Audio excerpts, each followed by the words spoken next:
Olá, sou Marcelo Renó, falando aqui no meu canal Carreira em Detalhes, né? Hoje eu tenho aqui uma entrevista ilustre aí com Joaquim Cruz, campeão olímpico em 1984, medalha de prata em 88, né? Bronze no Mundial em 83, bicampeão pan-americano, uma figura aí total célebre, né, do esporte brasileiro e dá para dizer até mesmo mundial. Disputou ali os 800 metros numa época icônica da prova, né, com Sebastian Coe, Steve Ovett, né, Alberto Guimarães, Zequinha Barbosa, realmente uma época ilustre aí da prova mesmo. E te agradeço muito aí, Joaquim, por me receber aqui no meu canal. Marcelo, eu que agradeço. Obrigado pela oportunidade, viu? Bom, então vamos lá. Eu entrevistei o Alberto Guimarães tem alguns meses, né? E eu acho que o começo dele, começo de vida mesmo, mais ou menos, é parecido com o teu, assim. Você era em Taguatinga, não é bem cidade pequena, mas dá para dizer que era, porque Brasília era mínima na época.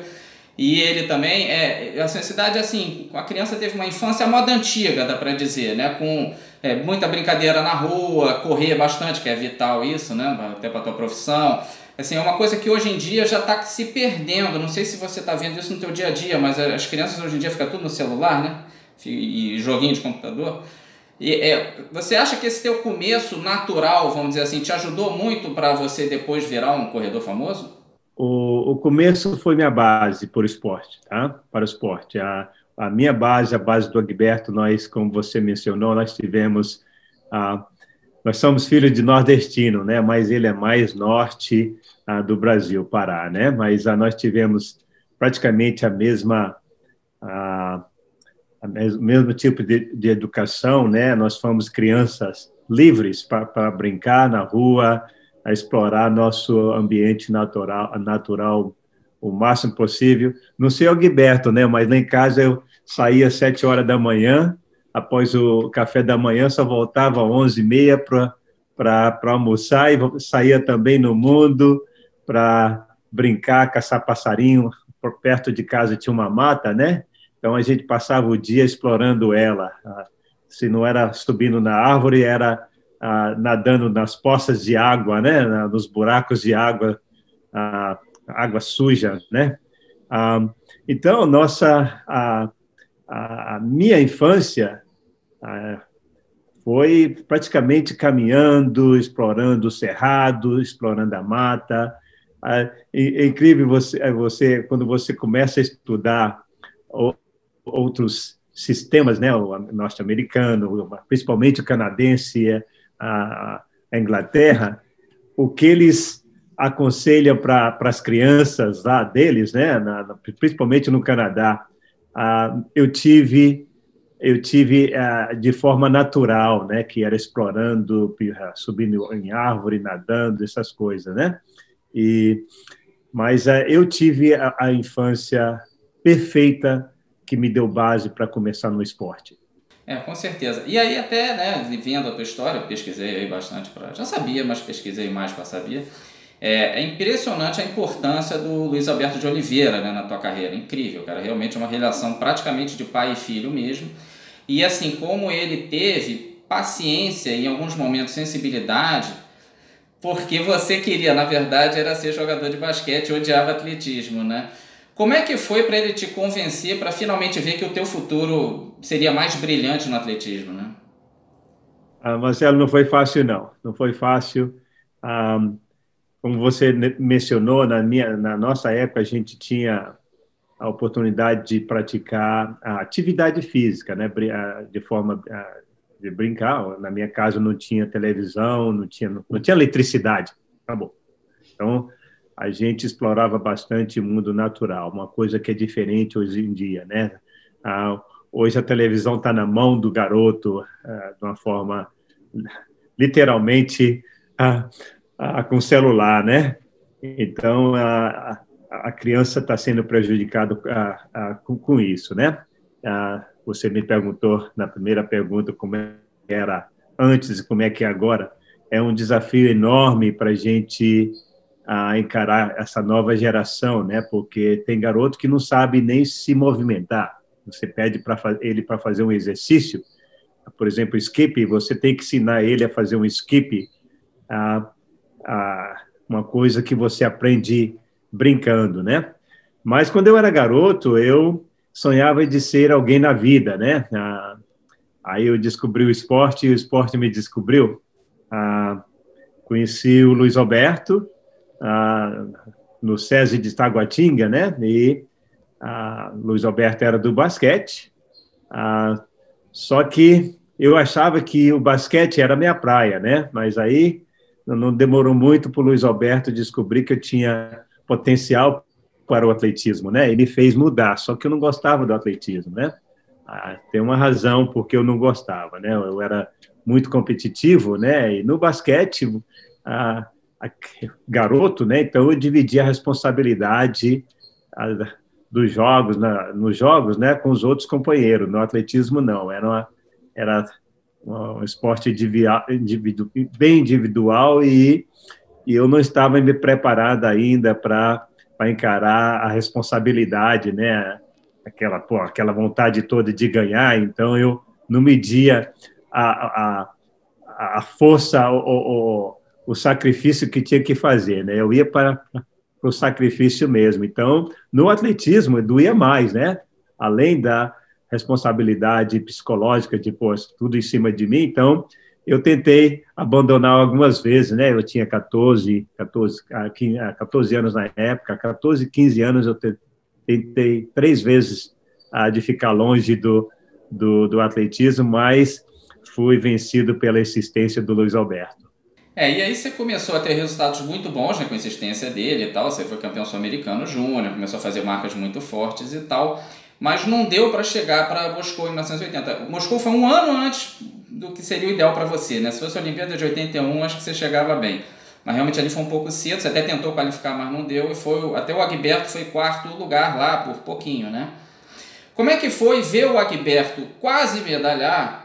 Isso te deu esperança? Você viu um cara que era aqui do cenário brasileiro, treinava aqui e tudo mais, e quase medalhou. Isso te deu esperança para o teu futuro? Isso é um fato interessante, porque em 80 eu estava com 17 anos e eu obtive o índice para a Olimpíadas.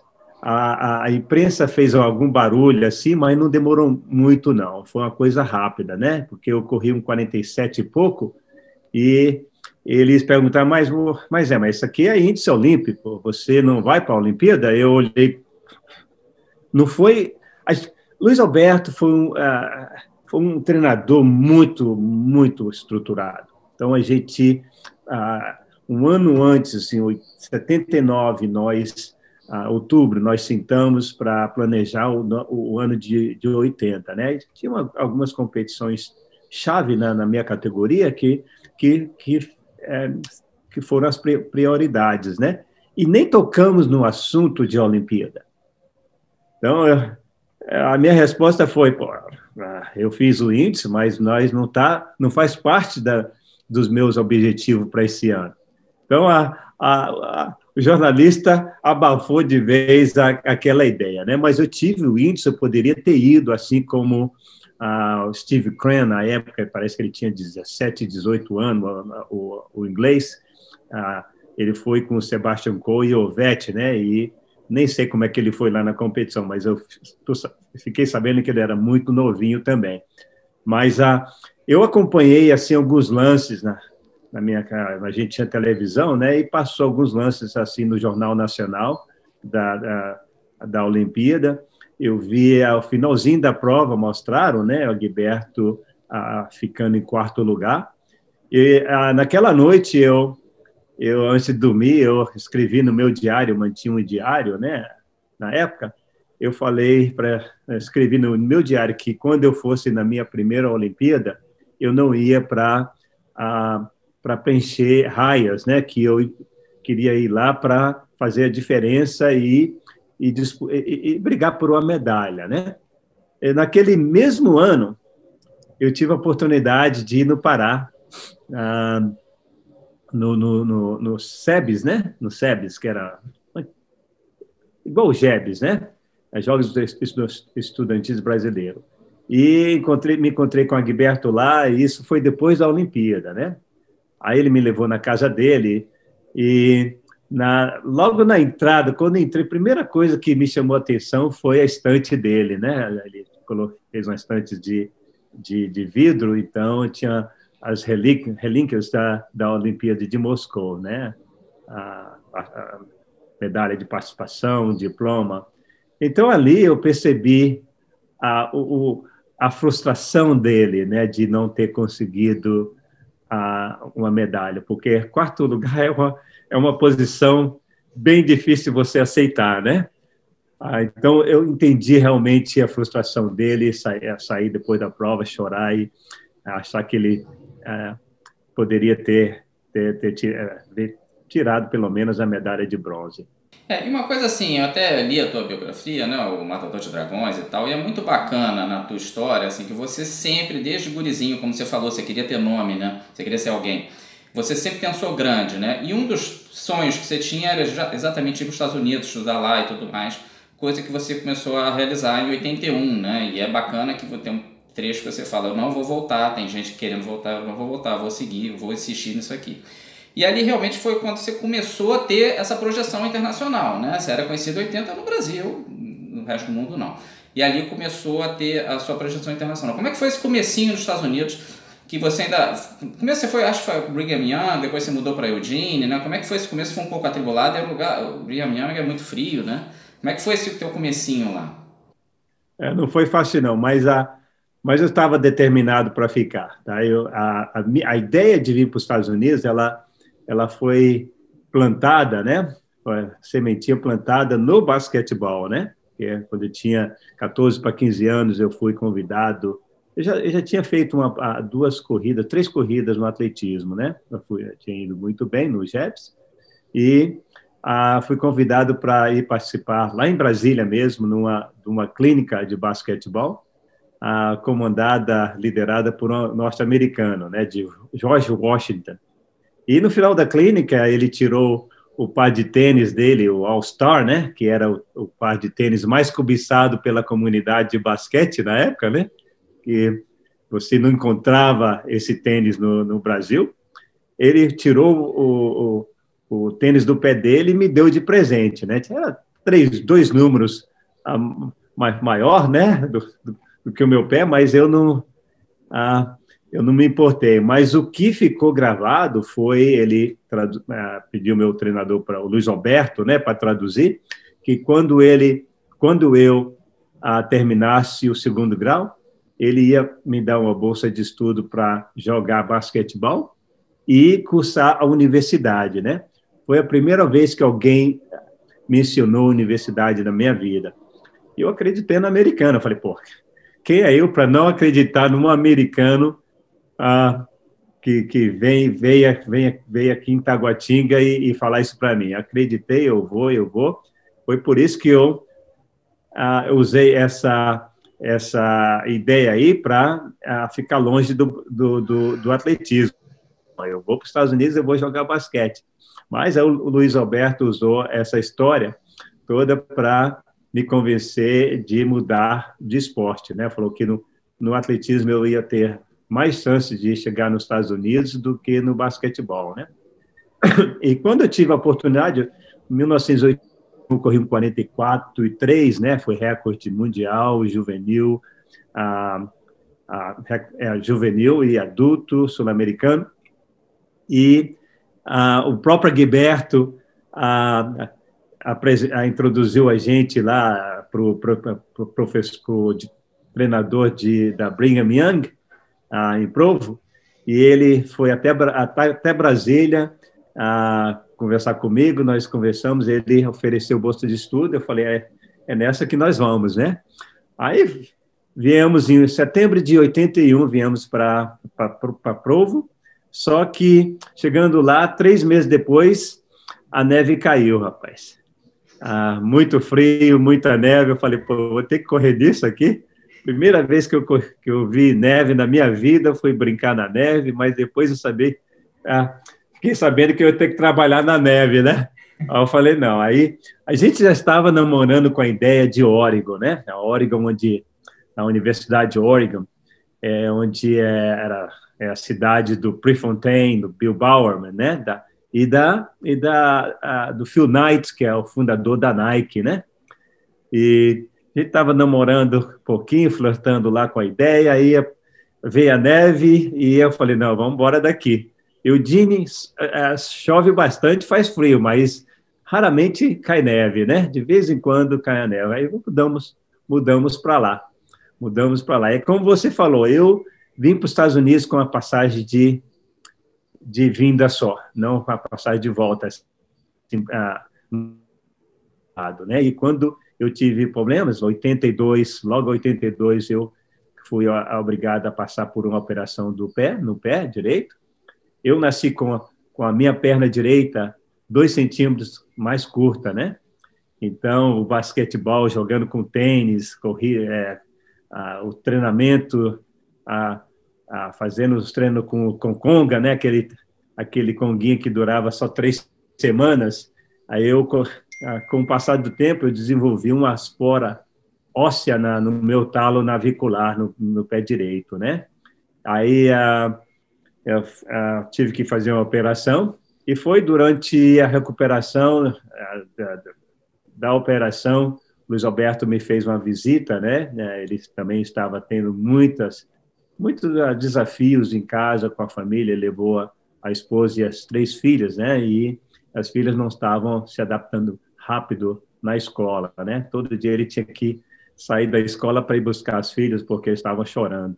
E aí está lá, a família com problemas, eu com problema. Eu falei, não, está na hora de voltar, jogar a toalha, né? Ele passou em casa, ele perguntou se não tinha vontade de voltar para o Brasil, né? Eu falei, pô, voltar para quê? Eu falei, eu nem comecei o que eu vim aqui fazer, Luiz. Até porque eu já conhecia muito bem o meu mundo ordinário de Taguatinga, né? Eu falei, não, eu vou apostar nesse mundo que eu não conheço. Então, eu vou ficar por aqui. Se você quiser voltar, você volta. Ele nunca mais tocou no assunto. Funcionou. Agora, então você foi um pouco Luiz Alberto dele, né? Você segurou ele ali naquele momento. Foi o troco. Não, mas é isso mesmo.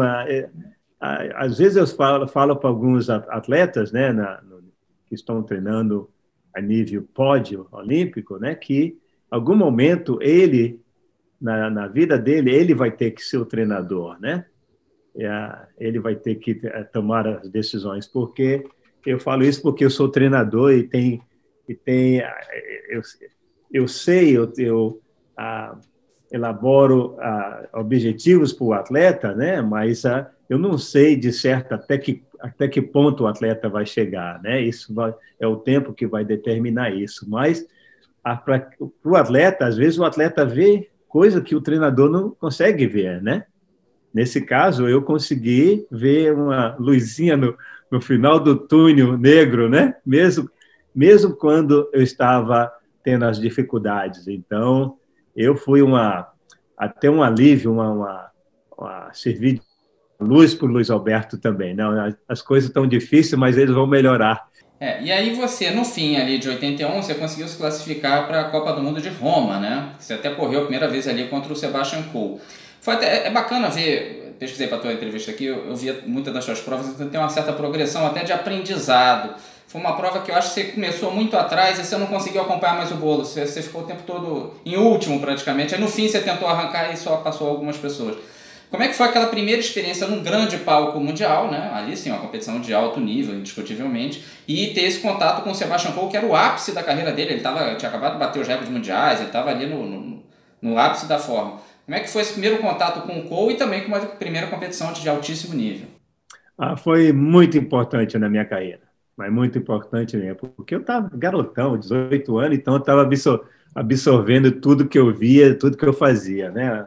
A Europa foi uma coisa nova para mim, eu não competi muito porque eu já estava tendo problema no meu pé direito e eu passei para Venezuela, fiz uma eliminatória, ganhei do Alberto Rantorena, El Caballo, né? E me integrei à equipe das Américas para ir para Roma, para a Copa do Mundo, né? Mas chegando lá, nós chegamos 10 dias antes da competição da Copa do Mundo, então normalmente esse período era um período que todos os atletas, né, mundiais estavam fazendo o circuito na Europa, né? Então, eu tive a oportunidade de ver algumas provas, Sebastian Coe quebrar a recorde do 1.500 da milha, a duelo entre ele e o Steve Ovett.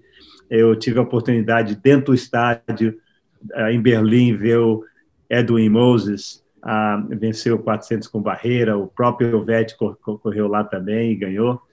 Enfim, eu não tive a chance de correr, competir, porque eu estava machucado, mas eu tive a chance de entrar dentro do estádio e viver aquele mundo todo, né, e começar a aprender. Meu primeiro contato com o Sebastian Coe foi na pista de aquecimento em Roma. Ele estava fazendo um treinamento, eu cheguei, né, ele estava fazendo um treinamento, eu sentei ali sozinho, rapaz, fiquei observando a facilidade que ele tinha de correr, a velocidade, é muito explosivo, cara. Ele era baixinho, mas quando ele corria, ele ficava da minha altura, 1,87 m, né? Então, a forma que ele mudava de um ponto para outro, numa frequência, velocidade incrível, né? Eu falei, pô, como é que eu vou vencer esse cara, né? Com essa velocidade aí. Mas aí, no dia da prova, eu estava completamente nervoso. Eu não tive a oportunidade de fazer muito treinamento, mas e eu corri os 700 metros anestesiado, né? Ali só consegui mesmo acordar e entrar na prova 100 metros faltando, né? Mas valeu não foi uma experiência boa, né? Porque 700 metros eu corri, parece como todo mundo fala, né? Com piano nas costas, né? Mas após a corrida, eu estava colocando meu agasalho de volta, né? O Sebastian Coe saiu do canto dele, era o momento dele, ele venceu a prova bem facilmente, né? E ele veio, me cumprimentou e falou algumas palavras, né? Aí, pô, o que esse cara falou, né? E ficou gravado aquilo na mente, mas ali foi uma experiência muito boa que serviu de preparação para a minha carreira há 3 anos depois. Eu até vi também, né, eu acompanho muito atletismo, eu vi até documentários do Sebastian Coe, o livro dele e tudo mais, e ele fala do treinamento dele, você fala dessa corrida dele rápida, ele treinava muito isso, né? E aí ele, ao lado do carro do pai dele, o pai dele ia, vai agora, sem avisar. Aí ele tinha que fazer um sprint muito rápido, aí parava só 30 segundos para descansar e vai de novo. Então ele treinou muito ele tinha às vezes 2 kicks na mesma corrida, né? Era uma coisa realmente muito doida. E ele tem uma opinião interessante que eu acho dos 800 metros, não sei se você concorda, que ele acha que é xadrez com 7 oponentes. Ao invés de ter uma pessoa só do teu lado, ele acha que é a prova mais tática que existe. Que ele acha que você tem que estar sempre 1 ou 2 passos à frente da pessoa. Você tem que saber ler os teus adversários, saber, esse cara vai agora, esse cara tá me enrolando, eles vão fechar na minha frente. Você sempre tenta que tá esperto. Você concorda com essa visão que é um xadrez aquilo ali? É um xadrez e não é, né? Porque é um xadrez se você corre atrás.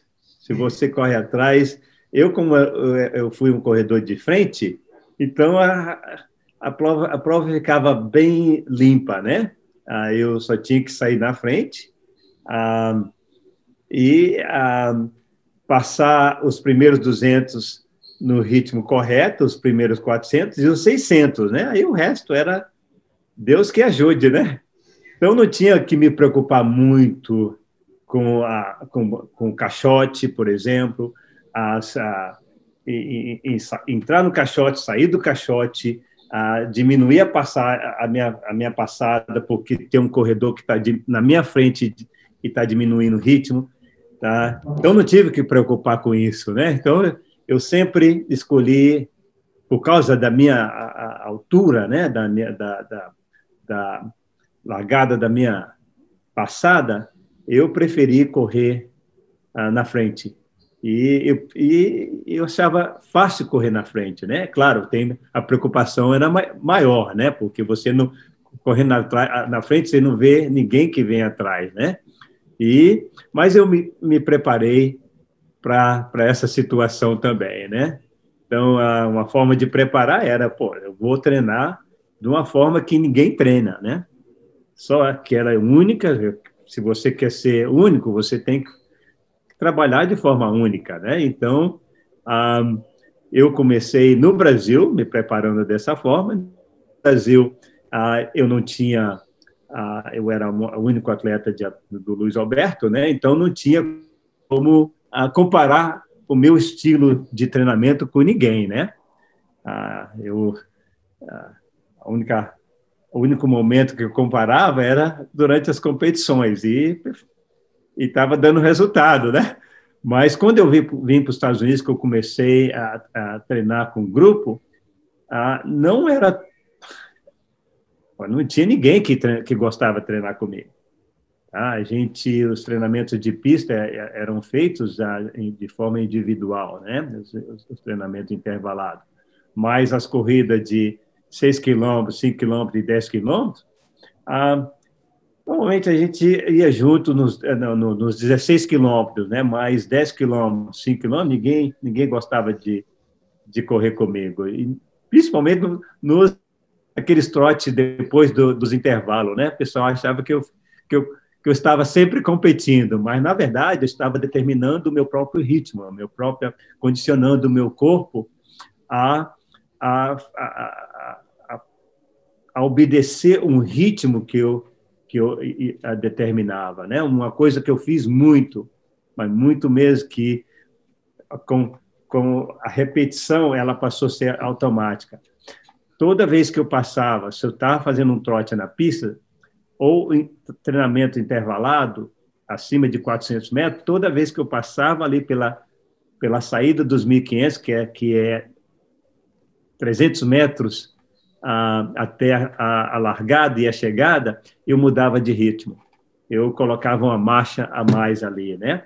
Eu fiz isso tantas vezes, de forma com tanta emoção, que depois de um tempo, minha mente e meu corpo fazia isso automaticamente, ao ponto das pessoas: por que você muda o ritmo toda vez que você passa por aqui? Aí eu não percebia isso. Então, eu condicionei meu corpo a fazer isso, tá? Porque eu sabia da minha responsabilidade de correr na frente. Então, eu sabia que muitos corredores ali entre o 500 metros e 600 metros é onde o pessoal começava a se preparar para os últimos 200, né? Quem estava atrás ia para frente, quem estava ali na frente, entre os 3 primeiros, já começava, vou esperar até 250 metros ou 220. Eu não. Na hora que dava os 300 metros, eu acelerava, né? Então, forçava o pessoal já a sair um pouco mais cedo. E duvido que alguém treinava dessa forma, entendeu? Então, como você falou, é um jogo de xadrez, né? Tem que pegar o rei dos outros. Agora, para mim, assim, claro, a gente falou do Cole, tem o Silvio Alberto, o Cram, né, os brasileiros, né, o Gilberto Zequinha e tudo mais, mas acho que realmente o teu maior adversário não foi uma pessoa, né, foram as lesões, né? Por exemplo, no ano de 82 você ficou todo parado, você teve problemas sérios de lesões, até depois de 84, a gente vai chegar lá. Como é que foi lidar até com a frustração, que eu acho que a pior coisa para qualquer atleta não é perder uma competição grande, é ficar machucado, não poder participar. Deve ser realmente uma agonia, ainda mais num país novo, né? Você não sei nem se ainda falava inglês muito bem, em 82 ali. Realmente deve ter sido um período muito difícil. Como é que você sobreviveu? Foi o caso. 1982 foi realmente um ano muito ruim, né? 82 é aquilo. Eu tinha acabado de chegar nos Estados Unidos, cheguei em setembro de 81, né? E 82 eu operei um ano depois, praticamente. Eu fiz 2 competições, mas meu problema chegou a um ponto que eu tive que operar, né? Mas, como eu falei, eu vim com a passagem de ida somente. Então, eu vim para absorver tudo que os Estados Unidos tinha para oferecer, a cultura, o idioma, a escola. Eu estava estudando para entrar na escola e esse era um objetivo meu, que alguém introduziu uma americana introduziu na minha vida, né? E não foi fácil, não foi fácil. Uma coisa que eu fazia muito, parece que eu tinha uma certa sensibilidade com a natureza, né? Então eu podia às vezes prever o que poderia acontecer baseado na minha situação no momento, né? E eu mencionei uma vez para alguém que eu vou para os Estados Unidos, vou ter dificuldade de falar o idioma, de entrar na escola, mas eu não vou desistir, tal. Não previ a operação, né? Mas eu previ todas essas outras situações. E eu não sei se a minha mãe foi muito religiosa, né? Ela é religiosa, aprendeu a ler para ler a Bíblia, né? E eu cresci mais ligado na minha mãe do que no meu pai, bem mais, né? Observando minha mãe. E minha mãe tem uma paciência, rapaz, de monge, dá inveja em qualquer monge, né?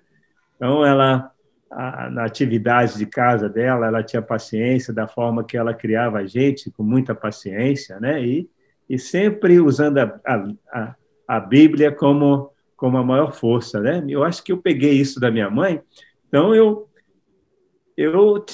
tive a paciência, tá? Tive a paciência e sempre eu consegui ver uma luz no final do túnel, né? Eu falei, não, esse momento vai passar e vai melhorar.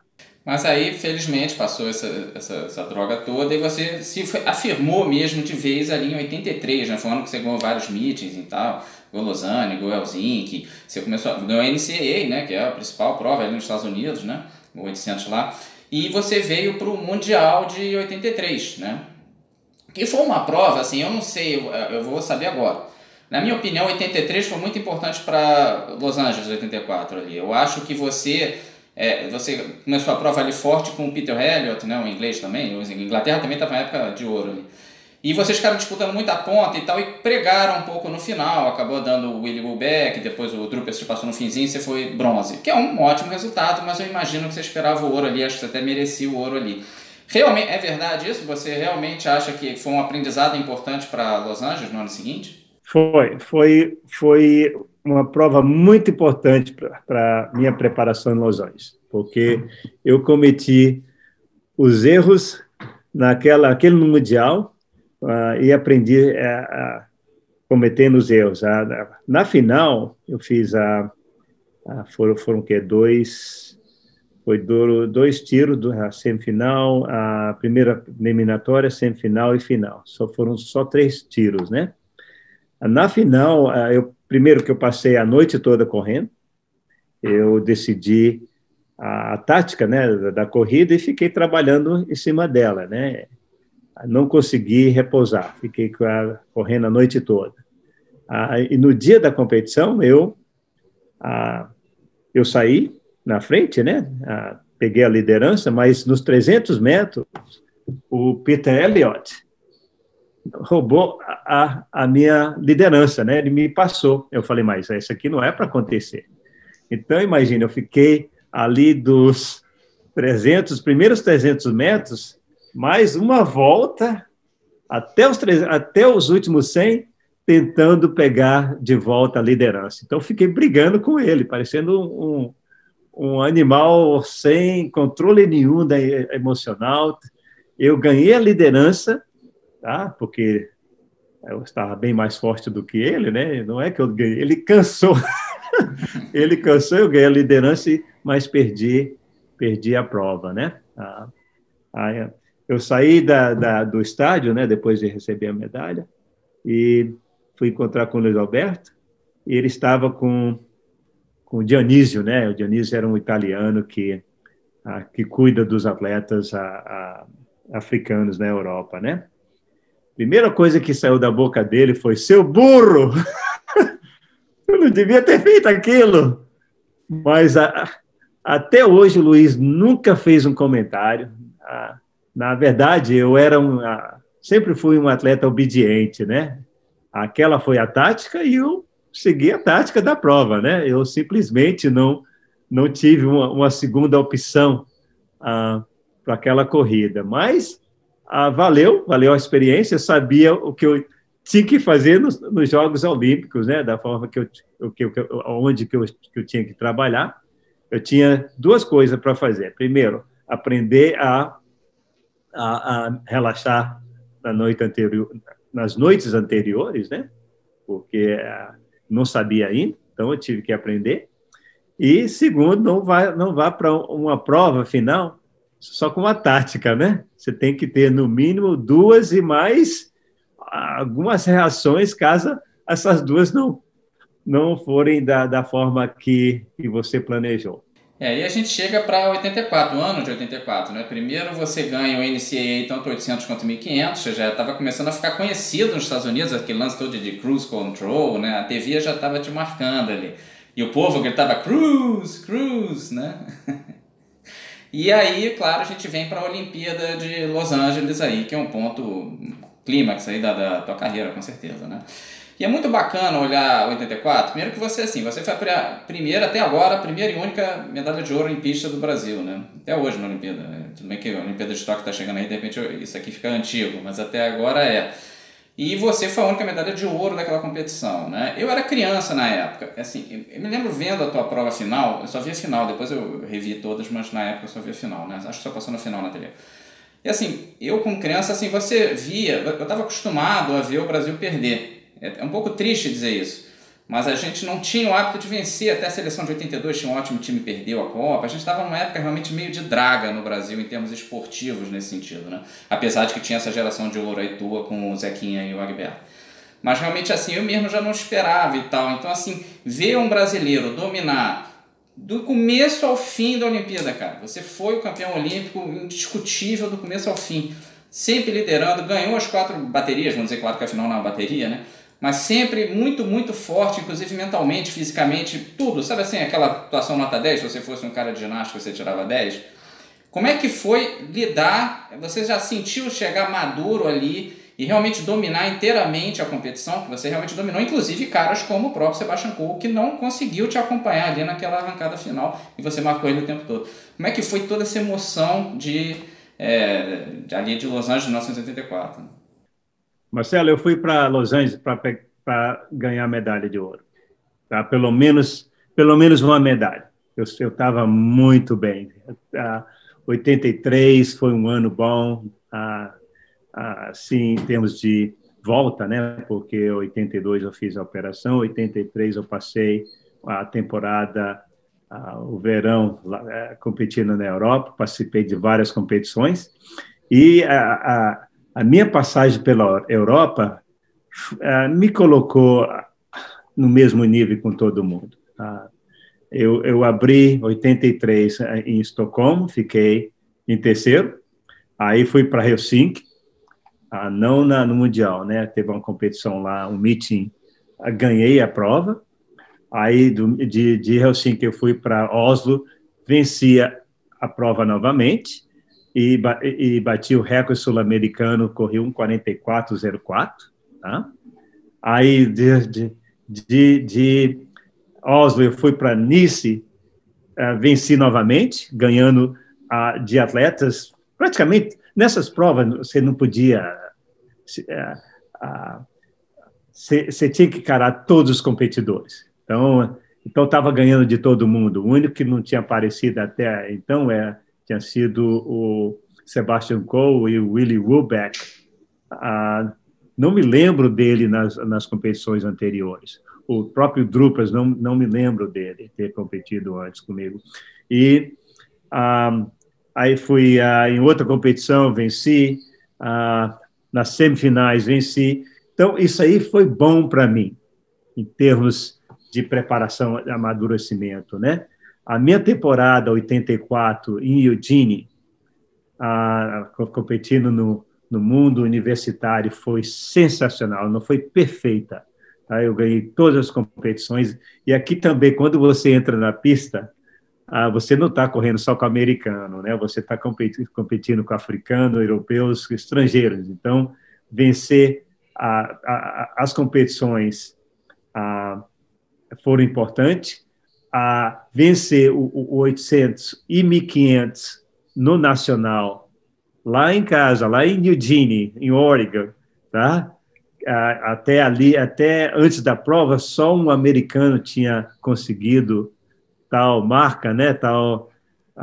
Alcançar esse resultado, vencer tanto 800 como 1.500 na mesma competição. E foi uma situação muito, muito importante, porque eu tive 4 dias seguidos de competição. Eu abri com 800 na semifinal do 1.500 no segundo dia, terceiro dia, final do 800, quarto dia, final do 1.500. Em Los Angeles, eu ia ter 4 dias seguidos no 800, né? E, psicologicamente, foi um desafio enorme para mim ter superado no universitário, porque eu falei, não, se eu consigo fazer isso aqui, eu consigo fazer isso em Los Angeles também. Então, eu entrei em Los Angeles para vencer todas as provas, tá? Para correr rápido, se precisasse, cada dia, e eu fiz isso, né? Eu abri com 45, 44 no segundo dia, 43, melhor marca na minha vida na semifinal. Eu saí. Você imagina você correr 43 e acha, pô, será que eu já dei tudo, né? Que o meu corpo... Eu saí dali animado, eu falei, pô, é isso que é correr 43? Amanhã eu vou correr mais rápido ainda. Eu até comentei com o rapaz da Globo, né? Se eu estiver me sentindo como eu senti hoje, vai dar recorde amanhã, né? E foi o que aconteceu. Eu entrei na pista para pegar o que eu tinha planejado, né? É claro que treinamento é importante. O meu último treinamento que eu fiz um tiro de 600 e um 400 que me deu a indicação de que eu estava pronto para correr abaixo de 1,44. Porque na época correr 1,43 era a marca que todo mundo cobiçava, né? Que todo atleta queria correr, né? O Sebastian Coe estava isolado, já tinha corrido 1,41, o recorde mundial era 1,41. Ele tinha corrido 1,42 também, né? Mas para você ganhar uma Olimpíada, você tem que estar correndo na casa de 1,43, né? E aquele treinamento, 600 e 400, me deu a indicação que eu já estava pronto. Se o ritmo fosse forte, eu estaria pronto. Se fosse fraco, eu estaria pronto. Então, eu entrei muito confiante nas corridas. E ali no final, né, você pegou a bandeirinha, que até lendo o teu livro eu descobri que a bandeirinha era tua, né? A tua autoconfiança era tão grande que você armou o momento da vitória, né? E é uma coisa muito bacana isso. E essa tua volta no estádio com a bandeira, na minha opinião, deve ter inspirado muito o Senna, que depois o Senna ficou muito famoso por levar sempre a bandeira quando ganhava a corrida na Fórmula 1 e tal. Eu acho que você começou isso, cara. Acho que você começou essa tradição de quando a gente ganhar, levantar a bandeira e tudo mais. E foi realmente o momento mais icônico. Todo mundo que viu a Olimpíada de 84 lembra de você dando a volta com a bandeirinha. Marcou o país aquilo ali. Foi capa de um monte de revista, de jornal e tudo. Realmente foi um momento histórico do esporte brasileiro. Quando eu estava competindo aqui, as pessoas, os fãs, né, perguntavam sempre para que país que você vai para representar na Olimpíada, né? Eu tinha que responder, não, eu sou brasileiro, vou representar o Brasil, né? Mas aí tive essa oportunidade, né? Eu não sei quem me deu a bandeirinha, rapaz, mas eu tinha essa bandeira do Brasil em casa e o meu síndico passou lá, falou que ele havia conseguido ingresso, né, para a final, e me falou onde é que ele ia estar sentado, né? Eu falei, olha, leva essa bandeirinha, quando eu ganhar, você me passa, eu pego a bandeirinha. A bandeira foi uma forma de dividir aquele momento com o brasileiro, né? Você sabe que no país do futebol, você sempre divide o gol com a torcida, né? Isso é automático. Eu joguei futebol, não com torcida, né? Mas a gente imaginava como seria, né? E faz parte da cultura brasileira, da criança, isso está no sangue do brasileiro, né? E quando ele faz um gol, você corre para a torcida, né? Então, foi uma forma de eu acertei um gol e corri lá para dividir aquele momento com o povo brasileiro. E teve também um simbolismo bacana no pódio, porque quem te entregou a medalha foi o Silvio Padilha, que era presidente do COB na época, e que foi um cara que disputou a Olimpíada de Los Angeles de 1932. Ele era do atletismo, ele era 400 metros com barreira. Então ainda teve esse momento, né, de que o momento dele foi um perrengue, eles tiveram que vender saca de café para poder o navio chegar em Los Angeles, era um horror, né?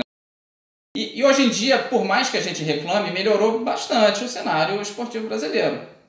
Então, foi um momento de continuidade ali, né? Ele estava meio como se tivesse uma espécie de passando a tocha para você, e você depois, claro, carregou muito bem ali, né?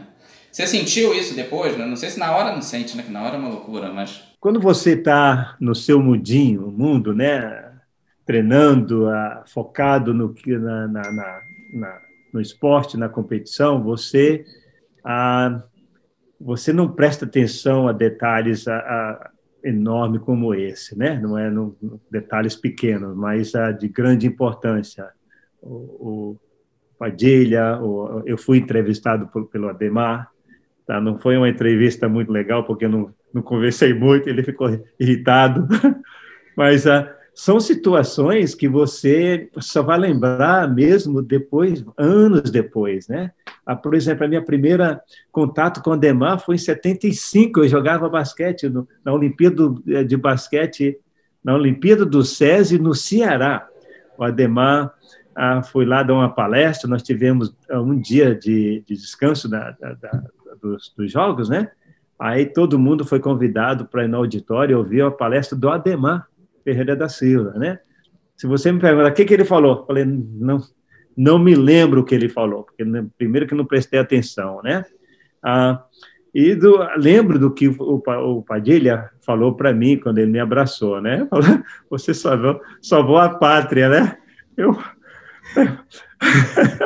Mas é uma coisa que todos eles falam, né? Porque vencer uma Olimpíada, ganhar uma medalha é tão rara no Brasil que quando ganha é como se você salvasse a pátria, né? E como não devia ser assim, tá? Não devia ser um resultado esporádico, né? Eu acho que nós temos um potencial maior do que a frase, né? Bem maior do que a frase. Então, eu acho que se a gente trabalhar um pouco de forma mais estruturada, organizada e dar oportunidade para o atleta, para a criança, né? Não para o atleta, para a criança brasileira, né? Ele pode entrar nos estádios olímpicos, tá? E exibir o Brasil de forma melhor e diferenciada.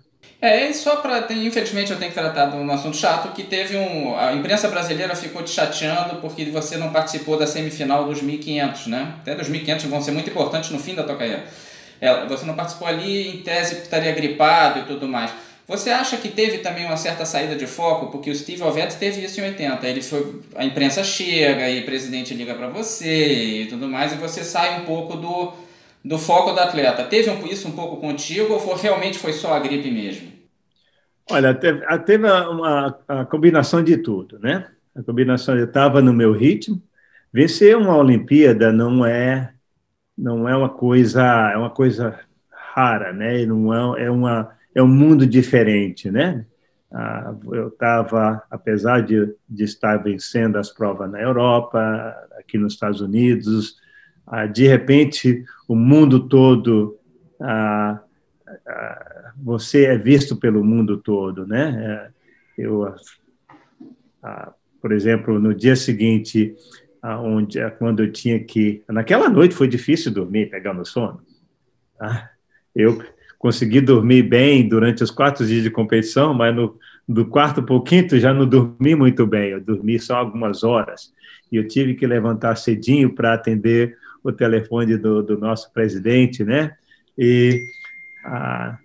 Então, eu não lembro o que eu fiz durante o resto do dia. Eu lembro ter saído para ir na Nike, ter dado entrevista, levar a medalha para exibir a medalha, que na verdade eu não exibi nenhuma medalha, eu não quis fazer isso. Era meio bicho do mato mesmo, né? Eu lembro que quando eu entrei no portão, tinha uma seção onde era o nosso dormitório, né? Tinha uma televisão, eu passei ali, minha mãe, minha família estava passando na televisão, de repente todo mundo, mas você que ganhou a Olimpíada, tal, houve aquele assédio. Então você está aprendendo coisa nova na sua vida, né? E você tem que gerenciar tudo isso. E eu não... Quem é? No país onde não tem medalha, como é que você gerencia isso? Você a gente não tinha uma estrutura, um psicólogo, uma pessoa, não, ou mais gente ganhando medalha para você, não, a fulano ganhou medalha ali, está focado, né? Então, eu vou focar também. Então, aí, devido ao esforço, né, porque foram 4 dias seguidos de competição, e um desleixo meu, de bobeira, fiquei gripado e deu no que deu, né? Tentamos corrigir naquela noite da semifinal, da primeira, porque foram o quê? 4 dias de 800, 2 dias de descanso e 3 dias de 1.500. Eu fiquei na Vila para a primeira eliminatória, né? E na segunda eu falei, Luiz, eu não estou conseguindo dormir porque estou ouvindo muito barulho, tal. O que a gente poderia fazer? Aí o Luiz falou, você tem que descansar. Tem que descansar. Eu lembro que eu fui fazer uma massagem na Nike depois da primeira eliminatória. Foi de tardezinha a massagem. E eu estava tão cansado que o cara me colocou para dormir. Ele fez um tratamento lá, colocou uma buchazinha no calcanhar do meu pé, no solado, e tocou fogo, né? E aí ele fez uma massagem. Luiz falou que eu dormi de boca aberta, tá? Durante uns 25 minutos, 30 minutos. Foi aquele sono pesado, rapaz. Então, nós conseguimos ir para um hotel, mas mesmo no hotel eu não consegui dormir direito. Muita coisa, muita coisa. Eu não estava preparado para... simplesmente eu não soube gerenciar a responsabilidade, a medalha, o acontecimento assim de imediato. Eu sabia que eu queria ganhar medalha, estava confiante, mas eu não soube me preparar, não houve preparação pós-medalha. Mas voltando a um lado mais positivo aqui, o fim de 84 foi talvez o momento até maior do que a Olimpíada. Não o símbolo da medalha de ouro, claro que não, mas você conseguiu seus melhores resultados ali em termos de tempo. Né? Você ganhou Zurique, Colônia, e foi em Colônia que você conseguiu 1:41,77, você ficou a 400 do recorde do Cole. Foi até uma prova que o Zequinha estava, o Agberto também. Foi um momento assim que realmente... Eu me lembro que vocês dois, me lembro da imprensa da época, comemoraram muito a tua forma, que era impressionante, mas realmente, ficou faltando uma titica para bater esse recorde mundial. Qual é a tua lembrança? É doce, é amarga desse momento ali em Colônia? Como é que você encara aquilo? A minha lembrança é que eu não queria competir aquele dia. Eu estava completamente desligado, eu fiz meu aquecimento. Eu lembro que no aquecimento tinha um grupo, acho que os alemães, eles gravaram, filmaram o meu aquecimento todo. Eles estavam ali me acompanhando, pessoal clandestino, né? E eu não estava sentindo nada. Eu não estava preocupado com a competição, não estava nervoso, e isso me preocupou. Normalmente você fica ansioso, né? Aí o Luiz veio conversar comigo, a gente tinha sempre tinha o nosso momento, né? Antes da prova, ele veio conversar comigo para ver como é que eu ia executar a corrida, né? Aí ele perguntou, como é que tá, Juca? Eu falei, não tá bom, não. Ele falou, como assim? Eu falei, eu não estou legal. Aí eu não está legal como? O que você está sentindo? Eu falei, não sei, esse é o problema. Eu não estou sentindo nada. Aí eu pedi ele para me tirar da prova, ele falou, não pode, já está todo mundo dentro da pista. Aí eu entrei no estádio, no portão, ali na altura dos 150 metros. Aí eu entrei, aí virei à direita e trotei ali na reta final, né, que seria a reta final. Ali eu consegui resgatar aquela emoção que que estava faltando, né? E venci a prova com aquele resultado. Inclusive, Luiz Alberto, tomara que você se sinta dessa forma mais vezes, né? Porque pô, não estava sentindo bem, deu isso. Mas então é o que eu lembro daquela prova. Mas não me, essa é claro, demorou 10 dias, 10 anos para mim pegar o tape daquela corrida, né? Foi 10 anos exatamente. Então, depois que eu assisti aquela prova, eu falei, eu não tinha nada que eu teria que fazer, teria que ter feito diferente para pegar aquele recorde, né? Mas recordes é recorde, recordes são para ser batidos, né? Então, eu não fiquei muito frustrado com isso, não. Recorde é feito para ser batido, mas esse ainda é o recorde brasileiro e sul-americano, para você ver a força desse teu tempo, né? 2021, que a gente está fazendo essa entrevista aqui, e esse 1:41:77 ainda é o recorde brasileiro e sul-americano dos 800 metros. Mostra a força da tua conquista, né? Não foi recorde mundial, mas... Se você for um pouquinho mais longe, é a marca única, 1:41:77. Só existe uma pessoa na Américas, né, que correu esse resultado até hoje, né? Esperamos que talvez esse ano ele possa ser batido, mas eu ainda sou o único que chegou a correr abaixo de 1:42, na casa de 1:41. E aí em 85 você ainda continuou muito forte, você ganhou vários meetings, né? Você ganhou ali, Lausanne, Londres, Berna, Berlim, Colônia e Koblenz, e Colônia você ganhou do Cole de novo. Como é que era a tua relação com o Cole quando você estava ganhando dele? Era boa, era amistosa, era tranquila? Ou quando você começou a ganhar dele, foi tranquilo? Tranquilo. Super educado, um competidor, uma pessoa que eu sabia que se ele está na prova, ele vai exigir o melhor de mim. Tá? É aquilo, né?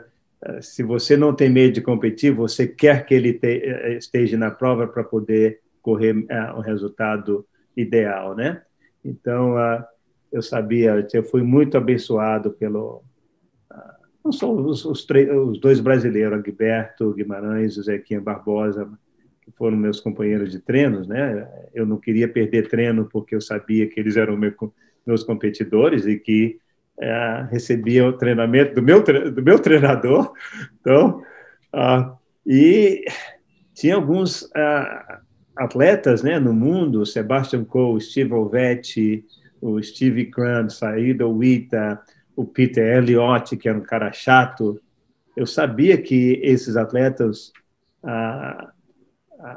me fazia sair, pensar, me comportar e operar fora da minha zona de conforto. E aí, claro, volta o problema da cruz da tua vida, né? Pegando teu nome aí, o que foram as contusões. Em 86 você ficou praticamente parado e tudo mais, porque é uma pena, porque você estava dominando ali. A impressão que dava é que você ia ficar uns 4, 5 anos praticamente dominando os 800 metros e fazendo muita graça nos 1500. Mas de novo voltou a contusão, né? O teu problema maior era calcanhar de Aquiles, né? Era o que mais pegava, tendão ali e tudo mais, né? Não, tendão, 2 tendões. Na verdade, eu não era para ter sido um atleta para treinar e correr a nível internacional, de acordo com os biomecânicos daqui, né? Por causa da discrepância na minha perna direita. Quando descobriram que eu tinha 2 centímetros mais curto, eu falei, como é que você conseguiu ser um atleta elite, né? Com essa diferença toda?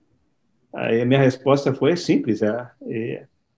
Eu, quando era criança, ninguém percebeu isso, eu jogava bola como todo garoto e corria, e com o tempo o meu corpo adaptou. Tá? Adaptou.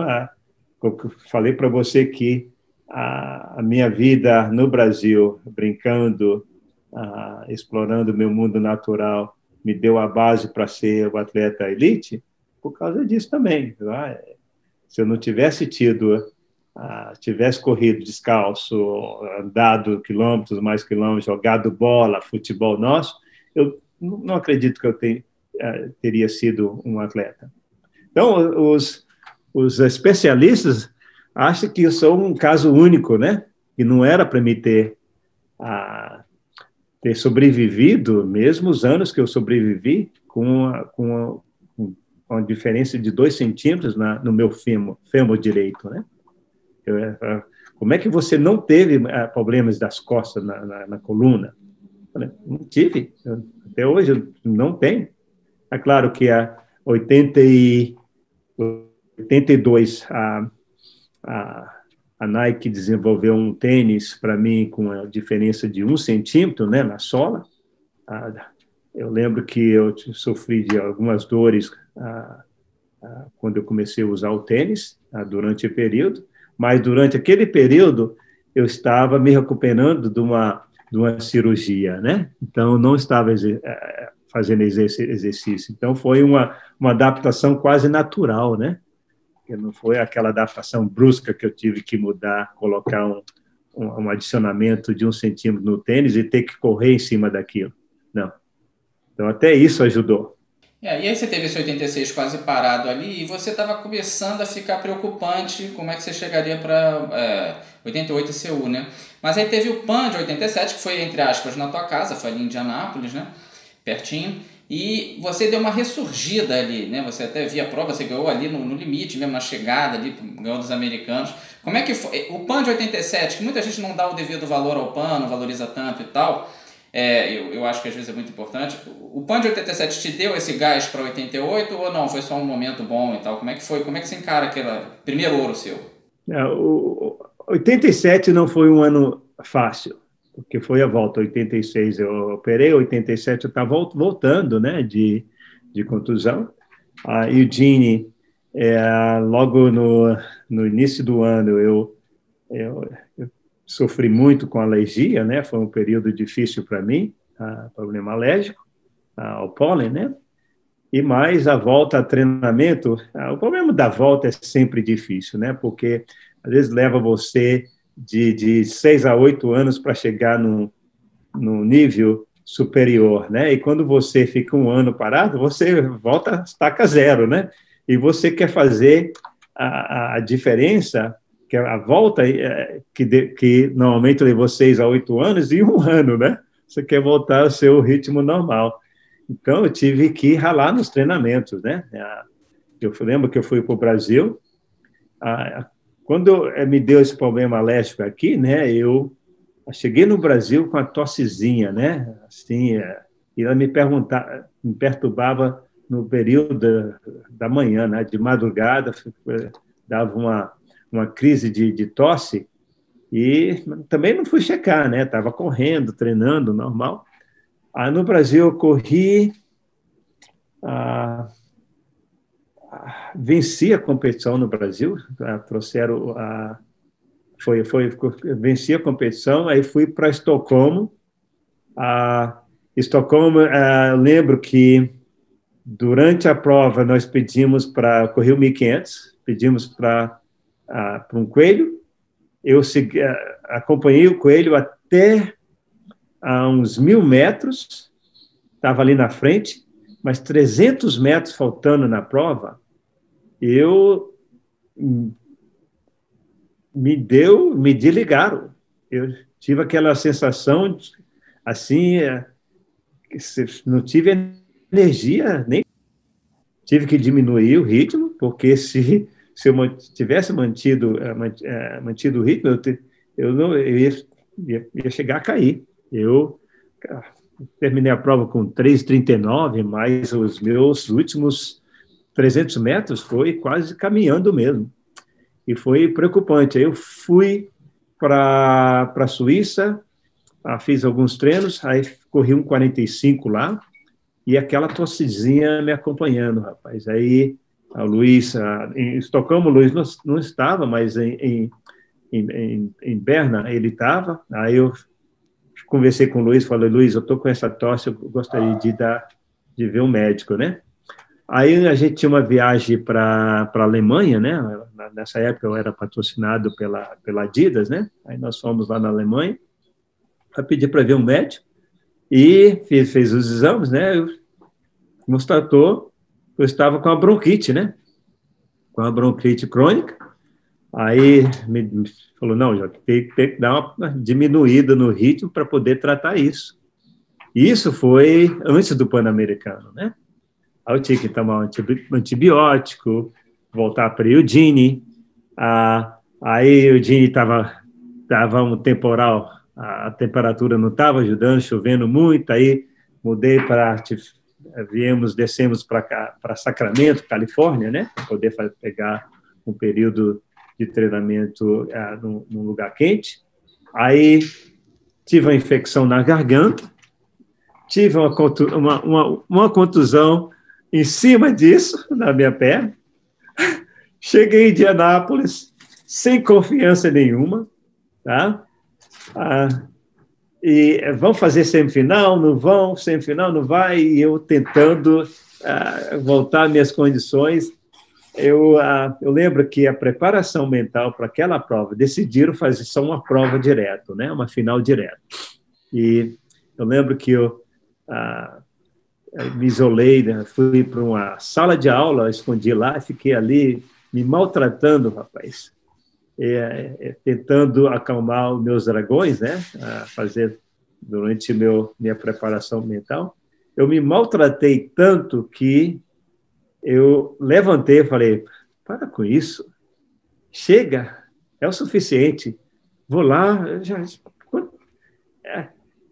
mas é uma coisa impressionante a mente, rapaz. Você não importa se você participou de 10 Olimpíadas, mas a preparação é sempre na mesma intensidade. Então, eu tomei uma decisão, eu vou lá, vou competir, se me deixarem ganhar, eu vou ganhar. Então, foi essa atitude que eu cheguei na pista de aquecimento. Quando eu comecei a trotar, é como se eu tivesse a capacidade de ver o futuro. Eu falei, eu vou ganhar isso. No meu trote, no meu aquecimento, eu senti que eu ia ganhar aquela prova. E aquele pensamento, aquela preparação foi transferida para os últimos 100 metros, né? E eu estava em terceiro, eu falei, não foi isso não foi dessa forma que eu me preparei para essa prova. E eu fui sair atrás dos americanos e passei os dois ali no finalzinho da prova. E aí você vem para 88, né, tentando o biolímpico, né? Repetir aí o Ademar, você falou do Ademar foi bicampeão olímpico seguido, você poderia ter sido. Eu até já entrevistei gente, né, de vários esportes e tal, até a Sandra Pires é um deles, que ela fala que ela vai para a palestra com a medalha de ouro dela de 96 e o bronze de 2000. E aí na hora de tirar foto, todo mundo só queria tirar foto com ouro e deixava de bronze de lado. Aí ela falava, não, ou tira com as duas ou não tira com nenhuma. Porque o esforço que eu fiz para ganhar o ouro foi o mesmo esforço para ganhar o bronze. E o bronze para mim vale igualzinho. E, na minha opinião, a tua medalha de prata de 88, que quase nunca é citada, quando fazem entrevista contigo, raramente falam de 88, que você quase ganhou ouro ali e você veio de uma superação, como você falou, você teve 87 aí, que você teve tudo, quase todas as doenças juntas. Como é que foi essa superação total de chegar a 88 e aos poucos, você não conseguiu ganhar todas as baterias, até o Paul Ellering ganhou uma bateria que você estava junto.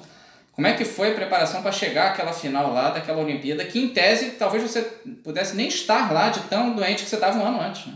Como é que você via essa prata de 88? Vencer a medalha de prata foi mais difícil do que vencer a de ouro, porque foram anos diferentes, expectativas diferentes, tá? Corpo diferente, tá? Desafios diferentes. Eu lembro que 88, aquela Olimpíada marcou quando eu cheguei em Seul, no aeroporto, que eu estava andando na frente, o Brasil, nós fomos, toda a delegação fretaram um avião, né? E nós chegamos a delegação juntos, né? Todo mundo, eu estava caminhando na frente, né? E vi um monte de coreano sentado, se movimentando na minha frente, né? E com câmera, tudo. Eu te juro que eu olhei para trás para ver quem que eles estavam apontando aquelas câmeras, né? E eles estavam apontando as câmeras para mim, rapaz. Ali caiu a fichinha. Eu falei, que eu fiz? que eu fiz, né? Então, a, a realização de vencer a Olimpíada, ela ali foi aquele momento que eu realmente eu tive aquela realização assim em termos mundial, né? O bom, o bom dos Estados Unidos que é aquilo, quando você vence uma medalha, ganha uma medalha olímpica, você volta para sua casa, lá na minha casa foi o Eugene, né? No campus eu não tinha assédio, eu era mais um atleta, estudante com habilidades especiais, né? Dali no campus tinha jogadores profissionais, basquetebol, então não tinha aquela a algazarra toda, né? Então ninguém ficava te parando, então você volta à sua vidinha normal, né? E na época a gente não tinha celular, não tinha nada disso para ver o que estava acontecendo no dia a dia no Brasil, né? Então eu ficava desaparecido praticamente 6 meses antes de aparecer na primeira competição. Então você não tinha isso. Na Europa as coisas aconteciam na Europa em termos mundialmente, né? Mas a gente saía para a Europa no verão. Então ali foi onde caiu a fichinha, né? Eu tive problemas, tá? Superei todos os meus desafios até chegar ali. Estava bem, mas eu sabia eu sabia que tinha atletas melhores do que eu. Assim, pelo menos um, eu sabia que o Zequinha Barbosa estava passando por uma fase muito boa, os treinamentos dele estavam bem melhores do que o meu.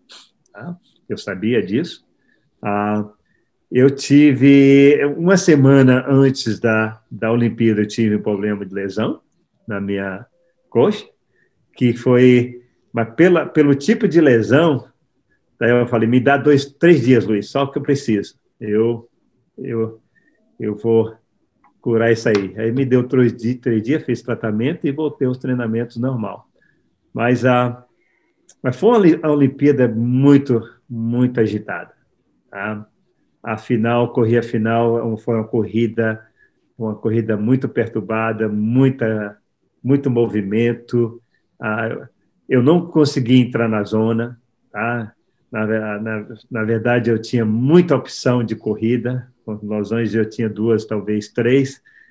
Em Seul eu tinha 2, 3, 4, e da forma que ela desenvolveu, eu tive que me adaptar rapidinho. Eu falei, não, te juro, a primeira coisa que veio à mente quando eu atravessei a linha de chegada em segundo foi, eu posso correr novamente? Eu posso fazer isso de novo? Porque nunca vi corrida tão mal feita e com muitas distrações. Tá? Mas valeu a medalha de prata, não é a medalha, é aquilo, né?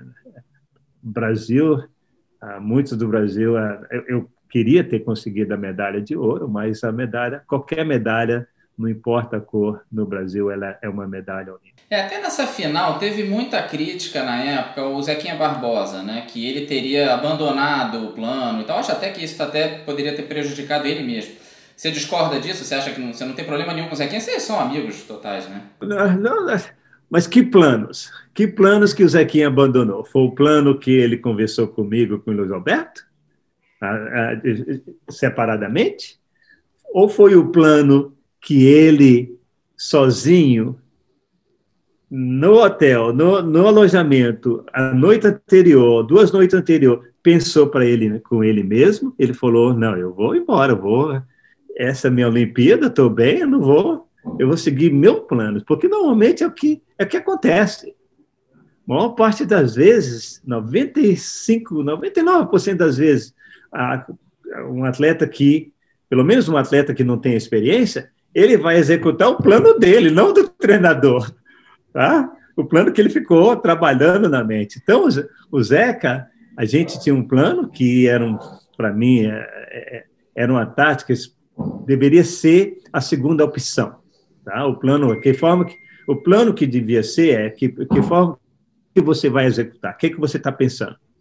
Aí a gente divide na minha forma, o Luiz perguntou para mim em 84, o que você está pensando? Isso, nós discutimos isso um dia anterior. Eu falei, não, eu acho que o queniano vai fazer amanhã o que ele fez hoje na semifinal. Aí ele está correndo sem controle emocional. Eu acho que ele vai fazer o mesmo amanhã na Olimpíada. E se ele fizer, eu não vou pegar a liderança, eu vou só usar ele como coelho, tá? Pegar uma posição boa na corrida e manter e proteger minha posição. E se ele não for para frente, eu vou para frente, da forma que eu tenho ido para frente todos os dias. Então, eu posso correr com o queniano e posso correr na frente também e ver o que vai acontecer na prova. E deu a primeira opção. Então, eu dividi esse plano com o Luiz Alberto. Tá? Então, eu acho que o Zeca tinha um plano dele e ele ficou confuso com com o segundo plano que era eu e ele fazer um ritmo forte os primeiros 200. Aí, se alguém fosse para frente, usaria aquela pessoa, né, como o coelho, que aconteceu a segunda opção, só que o Zeca... O erro que eu cometi em 83, eu acho que o Zeca cometeu em 88. Tá? Não sei, isso aí o Zeca, não sei o que ele... Até hoje eu nunca perguntei. Zeca, o que aconteceu ali? Tá? Ele foi o mais prejudicado, tá? Porque ele estava em boas condições, ele era para ser a Olimpíada dele, pelo menos uma medalha, ele poderia ter ido, mas não sei aonde que ele errou, se ele errou no nosso plano ou se foi no plano dele. Vou perguntar para ele. Agora, de novo, né, teve um episódio aí complicado, 88, que foi, você sempre foi muito limpo no sentido de, assim, de doping, sempre foi muito contra, até depois trabalhou, né, no comitê de doping e tudo mais, e teve o lance lá que você desconfiou, você na verdade não, né, o mundo inteiro desconfiou das marcas da Florence Griffith Joyner. Até hoje o recorde mundial praticamente imbatível dos 100 metros rasos feminino é dela, e por muitos centésimos, ela não tinha a marca nem perto disso um ano antes. Realmente foi uma loucura aquilo ali. E a Jackie Joyner-Kersee também com marcas inacreditáveis, totalmente não condizentes com o resto da carreira dela. E a Florence Griffith Joyner abandonou a carreira no ano seguinte, quando começou a ter mais teste de doping, né? Nunca se provou nada, mas leva a questionamento. E você realmente questionou as duas, e até a TV americana ficou sabendo, acho que você comentou na Globo, a TV americana soube, não sei nem como é que eles souberam disso. E deu o maior bafafá isso aí. Você acha que isso te afetou para o 1500? Foi o que te tirou do foco, assim como em 84 foi, né? Foi. Porque eu fiz um comentário infantil, né? Imbecil. Porque na Vila, o papo era que atletas, todo mundo sabia quem usava, quem não usava. Ben Johnson e outros atletas, né?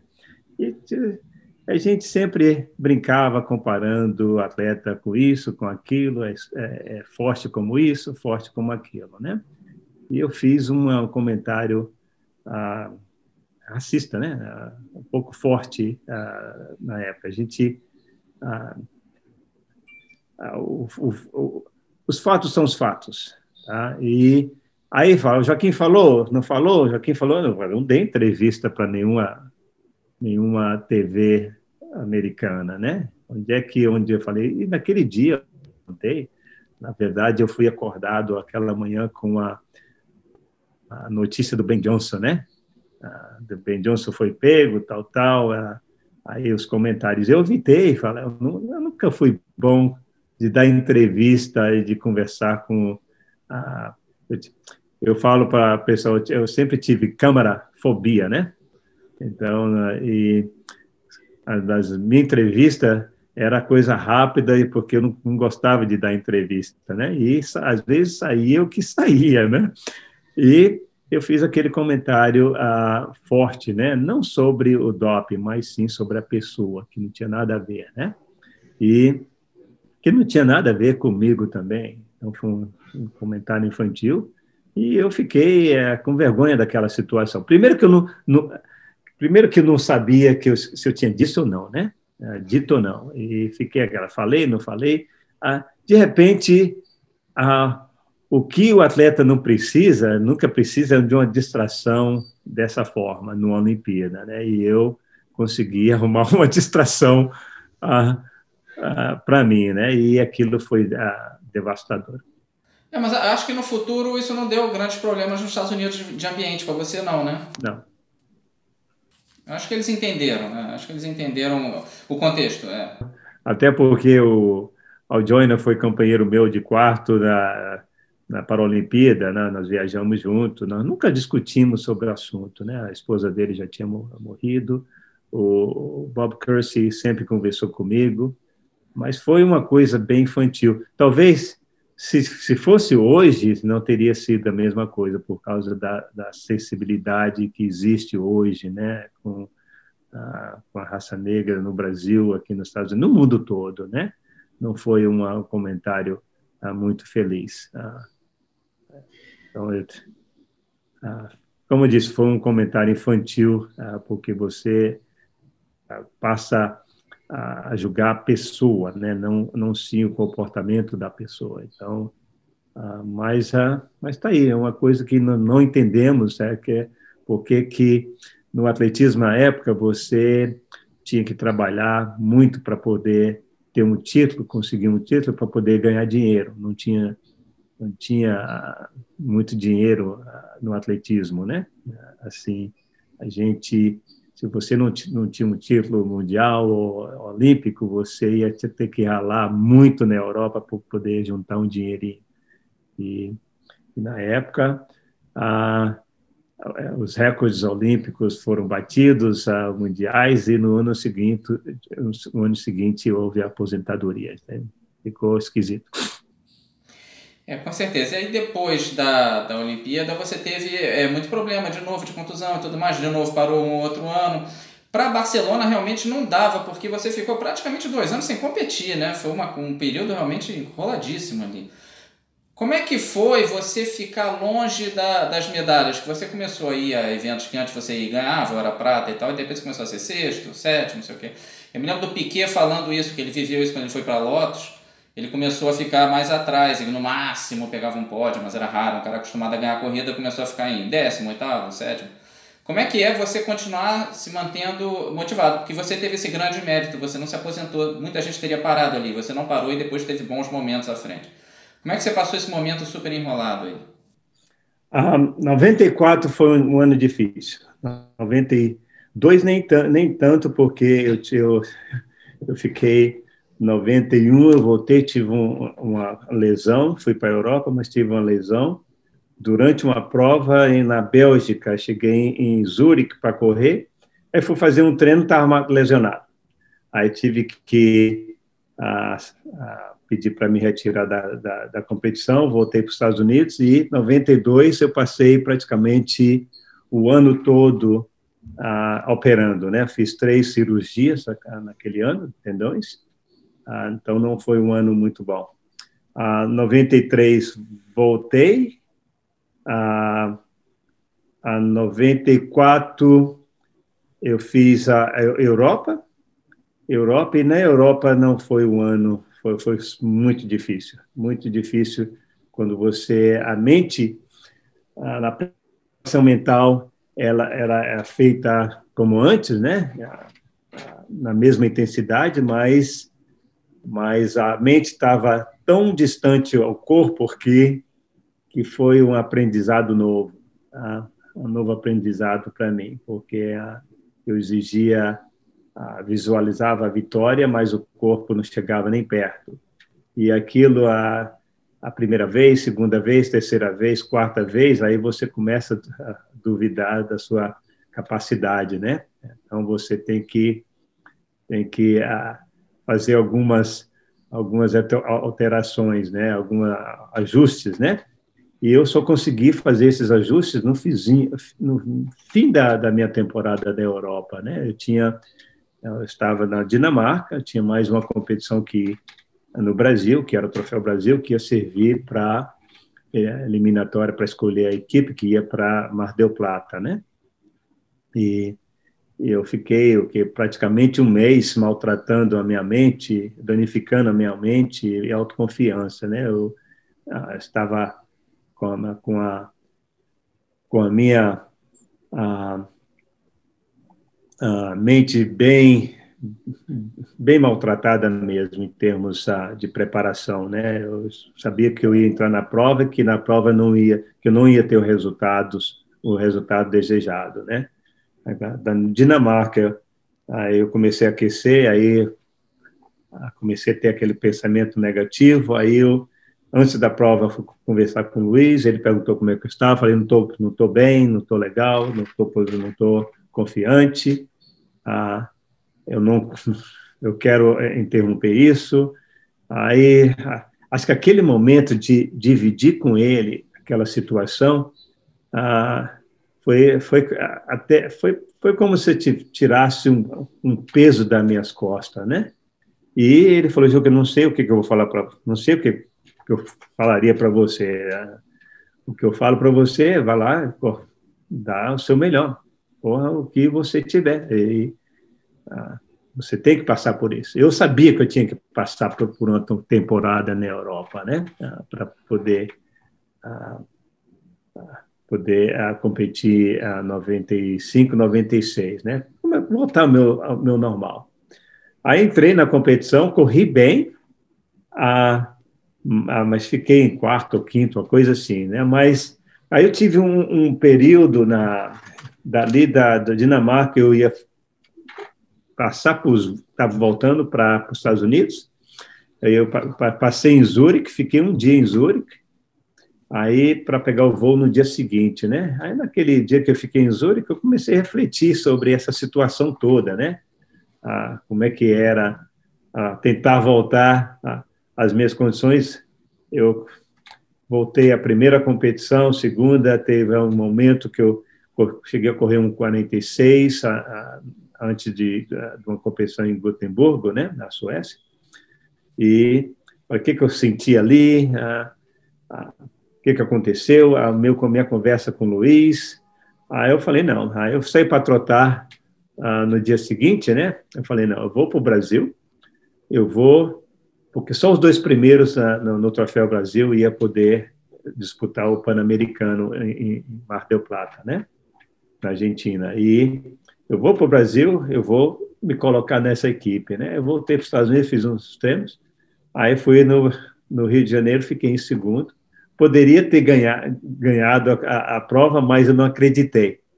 Então, eu me preparei para ficar em segundo, né? E ficar no time. E consegui me colocar na equipe para o Pan-Americano.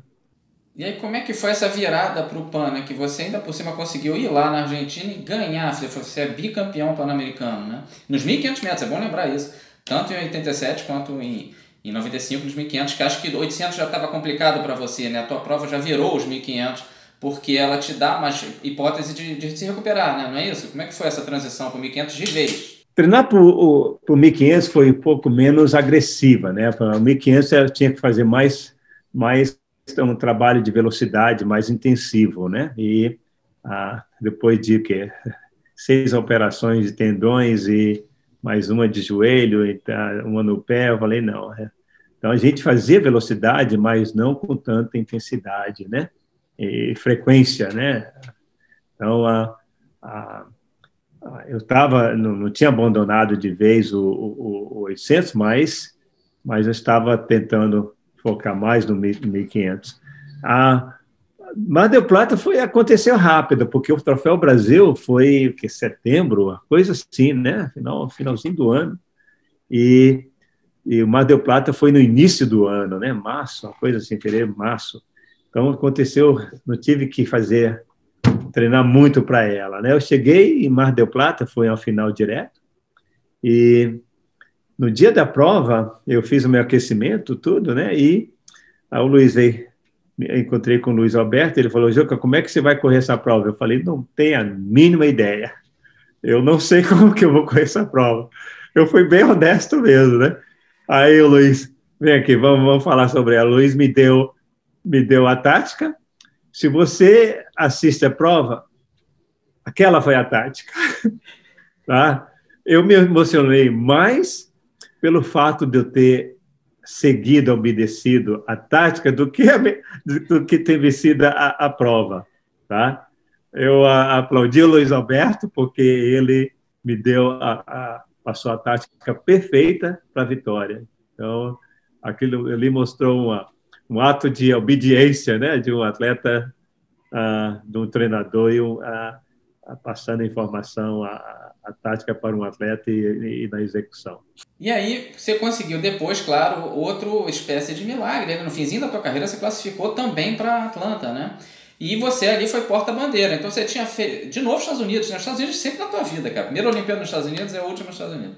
E você ali, se em 84 você tinha dado a volta com aquela bandeirinha, aí você deu a volta no estádio com aquele bandeirão brasileiro como porta-bandeira, né? Como é que foi entrar ali, você sabendo que era a tua última Olimpíada, sendo porta-bandeira? Deve ter sido muito emocionante, né? Foi a minha segunda, a maior emoção da minha carreira esportiva, foi ter a oportunidade de exibir a bandeira brasileira, e não ter que correr para poder exibir a bandeira do Brasil durante a abertura, né? Dentro da pista de atletismo. Eu estava aqui em casa, em San Diego, fazendo treinamento, quando eu fui convidado, aceitei. Mas a Atlanta, eu 92, quando eu não fui para Barcelona, eu prometi que eu ia continuar treinando, que Atlanta seria a minha última Olimpíada, né? Minha terceira e última. E foi uma conquista, né? Como atleta, e receber a honra de carregar a bandeira do Brasil antes do desfile foi um momento que eu jamais esquecerei. Aquela foi minha Olimpíada de participar dela como participante, né? Eu tive a oportunidade de ir na cerimônia de abertura e também vi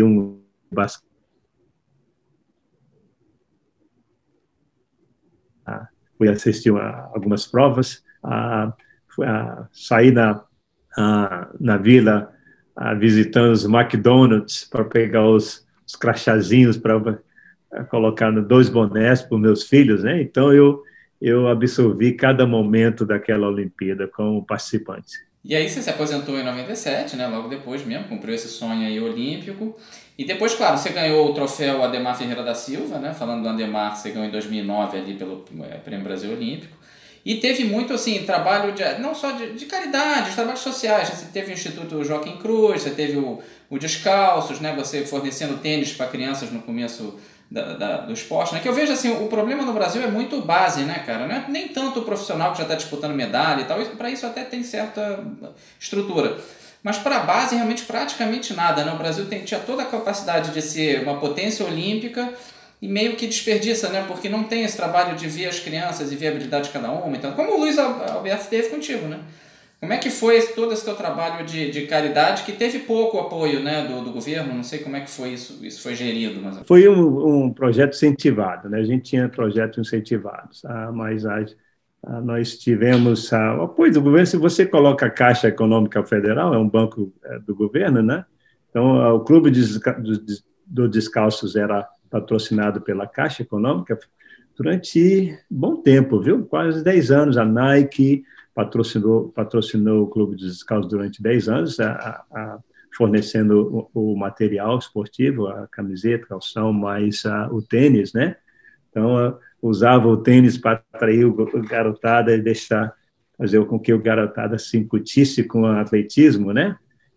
E praticasse, né? Mas é uma pena porque nós não temos programas, não temos competições assim a nível escolar, né? Da forma que deveríamos, da forma que é nos Estados Unidos, né? Na minha época, eu tive a oportunidade de praticar educação física pela manhã e voltar para a escola no período da tarde, né? Então a gente tinha acesso ao treinador, né, o professor de educação física, praticamente o dia todo, né? O mesmo treinador que estava lá pela manhã, à tarde ele ensinava alguma classe, eu estava com garotada que estudava no período da manhã e voltava à tarde para a educação física. Então, ele tinha mais tempo para formar equipes, né, trabalhar o garoto, identificar o garoto, aquele garoto vai ser atleta, ele corre bem, joga basquete bem, faz handebol, joga futebol de salão muito bom, vamos colocar aquele garoto na competição, da forma que me colocaram, né? Eu fui parar numa competição de atletismo, porque um amiguinho meu, Carlos Vanderlei, sabia que eu corria bem e que não gostava, e deu meu nome para o treinador, professor da escola. Então, o professor, então, eu já vou colocar o Joaquim para correr. Hoje não existe isso, tá? Você tem o quê? 50 minutos para fazer educação física três vezes na semana, não sei, eu não sei como é que está o sistema no Brasil, eu só sei que não é um sistema ideal, tá? Então tem uma desconexão muito grande entre o esporte básico, esporte clube e esporte de alto rendimento. Tem aquele esporte base que é aqueles que têm condições de programas esporádicos, né, de fazer esporte em algum lugar e ser identificado aí, mostrar que ele é bom o suficiente para pertencer a um clube, porque não é a massa não consegue pertencer a um clube, né? Porque não tem dinheiro para pertencer a um clube, você tem que ser identificado ou ter dinheiro para pertencer a um clube. Então, a base antes do clube já é muito precário, né? Nós não temos formações de atletas para o clube. E, dessa forma, não temos formação, não estamos formando os nossos atletas para pódio, né? Para o alto rendimento, porque o número de praticantes, por exemplo, você pega 52 mil de praticantes só no high school na Califórnia, compara com 5 mil praticantes do atletismo no Brasil todo, isso aí é até doloroso você mencionar. Tá? Então, como é que a gente vai competir com os Estados Unidos no atletismo, quando só na Califórnia tem o quê? Esse número de praticantes. Tá? A questão é, poderíamos ser melhores? Claro. O que falta? Falta os nossos administradores se unirem, sentarem e falar, não, como é que nós vamos exibir o Brasil de forma melhor? Como é que nós queremos que os atletas brasileiros se apresentem nos jogos internacionais de forma melhor? O que nós temos que fazer para melhorar isso? Tá? Então, você não houve diálogo entre educação, cultura, saúde, não existe, é tudo separado, cada um pensando na medalha dourada e fazendo o trabalho que tem que fazer de forma pirata. Tá? Não existe um sistema. Nos Estados Unidos existe um sistema. Uma criança sabe que ele tem que seguir uma trilha para ele chegar do universitário chegar a um basquete profissional, por exemplo. Ele tem que seguir aquele. Tem outras opções que ele pode seguir, mas se ele vai querer passar pela universidade, ele não pode receber dinheiro, ele tem que ser amador. Tá? Ele sabe que ele tem que passar pelo segundo grau, tá? Do segundo grau, ele sabe que dali ele vai ser recrutado para uma universidade, e da universidade é onde ele vai apresentar as melhores qualidades dele no basquetebol. Aí ele fica 1 ano, 3, 4 anos, normalmente os melhores ficam 1 ano só no NBA, aí é recrutado para jogar profissional. Então, no Brasil ainda não tem esse sistema, né? E assim fica muito difícil da gente ter praticantes, né? Porque nós precisamos de praticantes.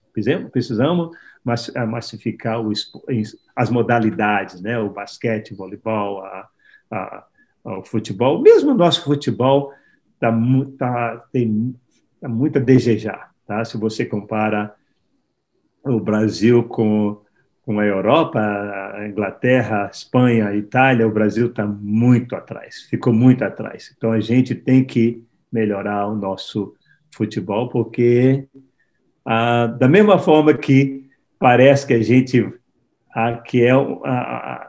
só vai chegar uma medalha com um trabalho esporádico, assim tem acontecido no futebol. Tá? De vez não é fácil você montar uma equipe com os melhores jogadores e montar um trabalho a curto prazo, né?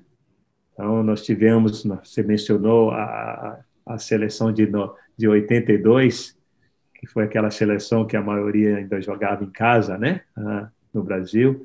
Mas hoje os nossos melhores atletas estão na Europa, estão fora do Brasil, então fica difícil você juntar esse pessoal todo. Aí tem será que eles vão realmente jogar pensando no Brasil ou pensando neles mesmos, né?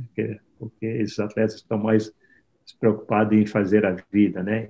Em contratos, assinar contratos milionários. Então, mas nós temos que melhorar muito e temos um potencial para melhorar. Agora tem que ter as mentes, né? As mentes certas para pensar o que eles vão fazer para melhorar esse quadro. Agora, fechando aqui a gente já tem uma entrevista grande, rapaz. Fechando aqui, você fala que fala mal a entrevista aí, tá dando um show aí, mais de 1h30 já. Para fechar bem, o Brasil tem uma coisa que o Brasil está fazendo muito bem. Até é um dos líderes do mundo, que é justamente o movimento paralímpico, né? O Brasil, pouca gente sabe disso, é um dos maiores medalhistas do mundo em Olimpíada. Ganha o PAN com mais do dobro de medalha do que os Estados Unidos e Canadá. E você, claro, você é um técnico da seleção americana, né, de Paralimpíada, você trabalhou com militares que tiveram mutilações e tudo mais. Como é que está esse teu novo trabalho? E se ele eu acho que você deve ficar praticamente ganhando uma medalha de ouro por dia, assim, você vê a pessoa avançando, né, com o teu trabalho e tudo mais. De uma nobreza trabalhar no movimento paralímpico americano, ainda mais nos Estados Unidos, né? Você conseguiu tanto destaque que você está conseguindo ser técnico lá, né, da seleção americana. Como é que eles veem o Brasil? Eles ficam impressionados do Brasil conseguir esse destaque todo na Paralimpíada? Os atletas brasileiros, eles são o orgulho do Brasil. São orgulho do Brasil, até porque eles recebem a atenção que um atleta internacional normalmente recebe, né? Você pega a Inglaterra, por exemplo, que é onde a Paralimpíada começou, né? Então, os atletas paralímpicos, eles têm o mesmo tratamento que os atletas olímpicos, né? Então, eles dão atenção maior à imprensa, com a imprensa, com a mídia, com os salários, contratos, oportunidades. E o Brasil está nessa fase. A gente, o ano passado, por exemplo, durante a pandemia, me pediram Joaquim, nós queríamos que você descobrisse o que os brasileiros estão fazendo para apresentar, o que eles estão fazendo para ter apresentado esses números de medalhas de ouro no Pan-Americano, no atletismo, né? A gente quer aprender com vocês. Eu falei, é simples. O deficiente físico no Brasil, normalmente, ele não tem as mesmas oportunidades que o deficiente norte-americano tem, né? Escola, trabalho. Então, ele sabe que uma oportunidade do atletismo ele é única, né? Então, ele vai agarrar com os dentes, ele vai fazer aquilo, um trabalho dele, né? O trabalho, e vai fazer bem. Então, isso começou com a gestão do Andrew Parsons, né? Antes do Andrew Parsons, antes ele era diretor-geral, aí ele passou a ser o presidente, né? E fez um excelente trabalho, aumentou números de participantes, tá? Durante a gestão, fez uma gestão de recrutamento sensacional, E a cultura, né? A cultura de vencedor. Se nós temos uma cultura de vencedor no futebol, aquela que, não, aqui, futebol não existe medalha de prata, nem de bronze. Então, isso faz parte da nossa cultura, do nosso sangue, né? E o Andrew conseguiu passar isso para a garotada, né? E nós podemos, é claro, com resultado, né?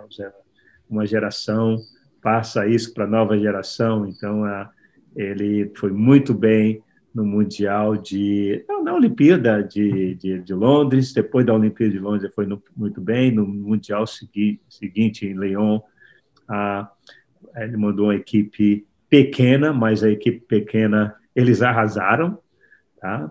Então você percebe o comportamento dos meninos, dos atletas, eles se comportam como, não, nós viemos aqui com condições de vencer, de subir no...